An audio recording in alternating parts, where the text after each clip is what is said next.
আসসালামু আলাইকুম গাইস। তো আপনাদেরকে আজকে কিছু আতর দেখাবো। তো আপনারা বর্তমানে যে আতরটা দেখতেছেন এটা হচ্ছে এটা রজনীগন্ধা, ঘ্রাণে খুব সুন্দর।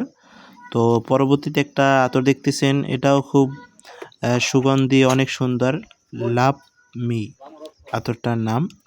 পরবর্তী যে আতরটা দেখতেছেন এটা হইল আহ, তরমুজ, স্ট্রবেরি আছে এইগুলার আতর। তো আতরটা কিন্তু অনেক সুন্দর, এটার সুগন্ধিও অনেক সুন্দর। তো আপনারা এই আতর ব্যবহার করেন কিনা অবশ্যই জানাবেন। দেখতে কিন্তু একদম খুবই সুন্দর লাগতেছে এই আতরটা। আতরটার মানও কিন্তু অনেক ভালো। তো আমরা পরবর্তী যে আতরটা দেখাবো, বর্তমান যে আতরটা দেখতেছেন এটা হচ্ছে যে সালমা আতর। সালমা আতর কিন্তু প্রায় মানুষই ব্যবহার করে, এটা খুবই একটা পপুলার একটা আতর। পরবর্তী যে আতরটা দেখতেছেন এটা হচ্ছে রেড রোজ, এটাও কিন্তু খুব সুন্দর একটা আতর, গ্রান একদম গোলাপ ফুলের মতন গ্রান, খুব সুন্দর একটা আতর।